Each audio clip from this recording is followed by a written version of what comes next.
السلام علیکم ورحمۃ اللہ.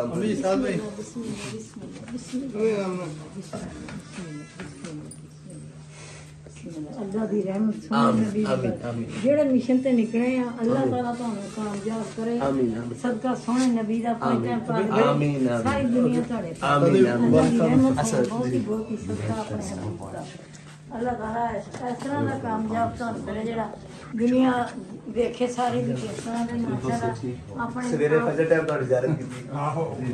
اللہ دی رحمت ہوئے بہت ہی بیٹا میرا ماشاءاللہ.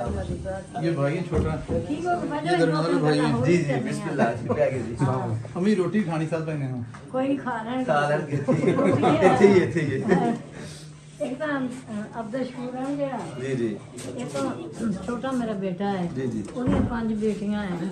وہ واسطے دعا کرنی اللہ تعالیٰ ان بیٹا دے دے اپنی رحمت نال صدقہ سونے نبی دا. دوسرا ہے تندرستی دے دے انہوں نے ابے نوں بھی دے بچیاں دی اللہ انہاں نوں پاک دے دے. نیک تہاڈی دعا اللہ تعالیٰ آندا ہے جڑے اللہ والے میں انہوں دعا کدی نہیں خالی موڑدا. آڑا میرا بیٹا کھڑوتا ہے بہت ان کا کول پیر ہر کٹھو آ چمو آ کی کوئی چیز بچی ہوگی نا میری وہی کھا لیندا ہے. ہر چیز ماشاءاللہ بچے ماشاءاللہ اللہ دی رحمت نال تینے دے حافظ بن گئے.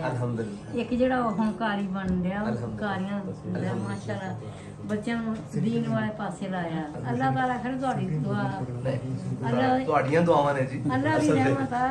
تہاڈے نال بڑا پیر کون ہے؟ اللہ دی رحمت ہے. اللہ تعالیٰ دا صدقہ سونے نبی دا جن نے ماں پیو دا قدر کیتا انہیں کسی کی دنیا دے زاگر صاحب بھی کہندے اللہ تعالی جڑے مشن دے وہ بہت بڑا مشن ہے. بابا جان دا مشن سب جڑا تو ہوئی کیا ہے تہاڈے پہلو سب تو ہوئی کیا ہے نا بھی جہڑے مشن تے تسی نکلے انشاءاللہ تعالیٰ تانوں اس مشن تے اللہ تعالیٰ کامیاب کرے.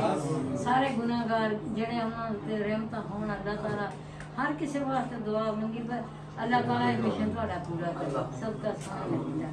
تہاڈے والد صاحب دی تصویر لگی تے میں جدوں بھی جانی ویکھدی ہاں میں کہندی ماشاءاللہ ماشاءاللہ اکھاں تے لگدی موتی جڑے اللہ والے انہاں دے بابو انہاں تے نور ہوندا ہے. اللہ دا نور ہوندا ہے. وہ کسی دا کہن دی گل نہیں ہوندی. وہ اللہ اپنی رحمت نال نا وہ منہ تے نور ہوندا ویکھدا اگلا تے ویکھ کے تے آپے ہی وہ دل کردا میں ویکھی جاواں. امی بندے بہت باہر بیٹھے روٹی کھا کے پھر بہت ٹائم نہیں ہے زیادہ جو تسی اللہ تعالیٰ تانوں برکت دے. تسی ساڈے واسطے دعا کرنا ہے. اسی تہاڈی ساریاں جائیداداں واسطے ساڈا اللہ دی بیٹا بارگاہ ایک ہویا فوت ہوے واسطے اللہ تعالیٰ انہاں دی مغفرت فرمائے. اللہ تعالیٰ انہاں دی اپنی مغفرت رحمت اللہ تعالیٰ انہاں دے درجات بلند فرمائے. میرا یہی بہت سب تو وڈا دعا ہے میری. میں نہیں میں چل ہوں ਭਾਵੇਂ ਬੱਚੇ ਕਿਸ ਤਰ੍ਹਾਂ ਵੀ ਤੁਰੇ ਜਾਂਦੇ ਪਿੱਛੋਂ ਹੀ ਬੰਦਾ ਬੱਚਿਆਂ ਨੂੰ ਵੇਖ ਲੈਂਦਾ.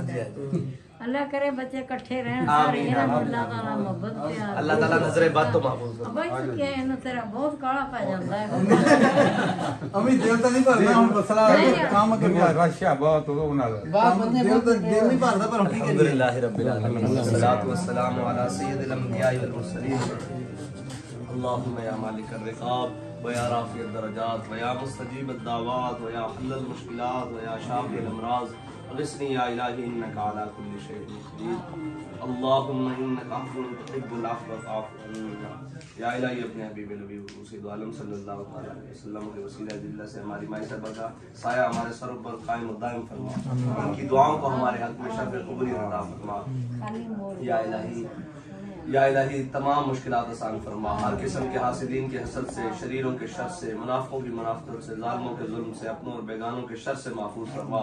زمین اور آسمان کی آفات و بلیات سے محفوظ فرما. اپنا اور اپنے پیاروں کا پیار نصیب فرما. اپنے حبیب کی غلامی میں زندہ رکھ.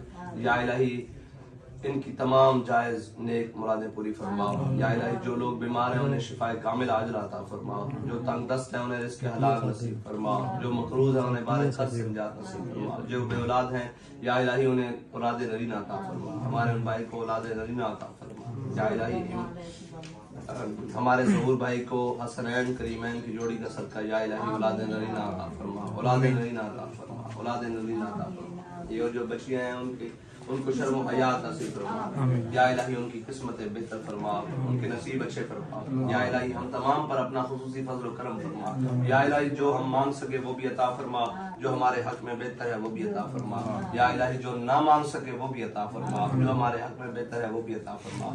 یا الہی اپنے خزانہ غیب سے ان تمام بھائیوں کو وافر رزق عطا فرما، ان کے درمیان ہر قسم کی شیطانیت کو محفوظ فرما، ہر قسم کی دشمنی اور ہر قسم کی غیبتی کو محفوظ فرما یا الہی، انہیں اپنا اور اپنے پیاروں کا پیار نصیب فرما، انہیں زمانے کے حوادثات سے محفوظ فرما، بری سوچ بری مجالس سے محفوظ فرما، برے لوگوں سے محفوظ فرما، برے لوگوں سے محفوظ فرما، برے عقائد سے محفوظ فرما یا الہی، ہم سب بھٹکے ہوئے آہو کو پھر سوئے حرم لے چل، اس شہر کے خوگر کو پھر وسعت سہارا دے، اس دور کی ظلمت میں ہر قلب پریشان کو جو داغ محبت دے، جو چاند کو شرما دے، تڑپنے پڑکنے کی توفیق دے، دل مرتضیٰ سوز صدیق دے یا رب، دل مسلم کو زندہ تمنا دے، جو قلب کو گرما دے، جو روح کو تڑپا دے، صلی اللہ تعالیٰ علیہ حبیب سیدنا محمد۔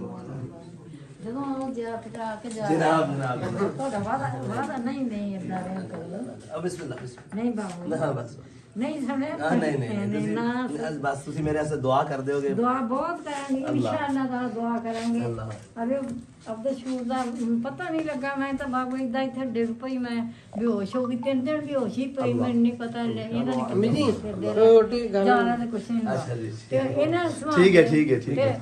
ਤੇ ਇਹਦਾ ਦੋਸਤ ਸੀ, ਉਹ ਪਤਾ ਕਰਨ ਆਇਆ, ਕਹਿੰਦਾ ਵੀ ਖਾਲਾ ਦਾ ਪਤਾ ਕਰਿਆ ਇਹ ਜਾ ਕੇ ਉਹ ਖਾਲਾ ਠੀਕ ਨਹੀਂ ਹੈਗੀ, ਚਲ ਜਾਣਗੇ ਤੇ ਮੁੜ ਕੇ ਫਿਰ ਵੇ ਟਾਈਮ ਨਹੀਂ ਹੈ ਲੱਭਣਾ, ਨਾ ਬੰਦੇ ਲੱਭਣੇ ਸਾਰੇ ਨਹੀਂ ਬਾਬੂ ਨਹੀਂ ਸਦਕੇ ਜਾਵਾਂ, ਅੱਲਾਹ ਤਾਲਾ ਆਪਣੀ ਰਹਿਮਤ ਕਰੇ। آمین آمین ਬੇ ਤੂੰ ਸਾਡਾ ਬੇਟਾ, ਅਸੀਂ ਬੜੀ ਦੁਆ ਕਰਾਂਗੇ ਤੁਹਾਡੇ جی ਵਾਸਤੇ, بس تسی دعا کرنا ਦੁਆ ਬਹੁਤ ਕਰਾਂਗੇ ਇਨਸ਼ਾਅੱਲਾ ਤਾਲਾ, ਅੱਲਾਹ ਤੁਹਾਡਾ ਮਿਸ਼ਨ آمین آمین دعا کر چھڑیا، کنڈ تے تھاپڑی مار چھڑو ਸਾਡੇ ਇਹ ਥਾਪੜੀ ਵਾਲੀ ਗੱਲ ਵੀ ਤੁਹਾਨੂੰ ਸੁਣਾ ਹੀ ਦਿਓ। ਮੇਰੇ ਅੱਬਾ ਜੀ ਜਿਹੜੇ ਸੀ ਨਾ, ਉਹ ਕਰਮਾਂ ਵਾਲਾ ਪੀਰ ਦੇ ਮਰੀਜ਼ ਅੱਛਾ, ਸੀਗੇ ਅੱਛਾ, ਤੇ ਉਹਨਾਂ ਉਹ ਕਾੜੇ? ਹਾਂਜੀ ਕਾੜੇ ਕਰਮਾਂ ਵਾਲਾ ਪੀਰ, ਤੇ ਉਹ ਜਾਂਦਾ ਸੀ ਉੱਥੇ ਜੁਮਾ ਪੜਨ ਪੜ ਕੇ ਤੇ ਬੈਠੇ ਗੱਲਾਂ ਕਰਦੇ ਰਹੇ ਪੀਰ ਸਾਹਿਬ, ਤੇ ਉੱਠਣ ਨੂੰ ਦੇਰ ਨਾ ਕੀਤਾ, ਦਿਨ ਛਿਪ ਗਿਆ, ਪਾਣੀ ਲਾਉਣਾ ਸੀ, ਵਾਰੀ ਲੱਗੀ ਸੀ, ਜ਼ਿਮੀਂਦਾਰ ਸੀਗੇ ਤੇ ਉੱਠਣ ਨੂੰ ਦੇਰ ਨਾ ਕੀਤਾ ਤੇ ਪਰੇਸ਼ਾਨ ਜਿਹਾ ਹੋ ਗਿਆ, ਤੇ ਉਹਨਾਂ ਦਾ ਮੁਰਸ਼ਿਦ ਮਾਸ਼ਾਅੱਲਾ ਜ਼ਿੰਦਾ ਸੀ ਉਦੋਂ, ਕਹਿਣ ਲੱਗੇ ਵੀ ਅਬਦੁਲ ਰਹਿਮਾਨ ਕੀ ਗੱਲ, ਪਰੇਸ਼ਾਨ ਕਿਉਂ ਆ? ਚੁੱਪ ਕਰ ਗਏ, ਆਂਦੇ ਮੈਨੂੰ ਦੇਰ ਹੋ ਗਈ ਆ, ਉਹਨੂੰ ਕਹਿੰਦਾ ਅੱਖਾਂ ਮੀਟ ਲਾ ਕੇ, ਮੇਰੇ ਅੱਬਾ ਜੀ ਨੇ ਅੱਖਾਂ ਮੀਟੀਆਂ ਤੇ ਉਹਨੇ ਏਦਾਂ ਥਾਪੜੀ ਮਾਰੀ ਤੇ ਖੋਲੀਆਂ ਤੇ ਆਪਣੇ ਮਰਬੇ ਦੇ ਵਿੱਚ ਬੈਠਾ, ਕਿਸੇ ਨੂੰ ਨਹੀਂ ਦੱਸਿਆ, ਇਹਨਾਂ ਨੂੰ ਦੱਸਿਆ ਕਿਸੇ ਗੱਲ ਚਲੋ ਮਾਸ਼ਾਅੱਲਾ ਵੀ ਬਹੁਤ ਅੱਛਾ ਹੋ ਗਿਆ। اللہ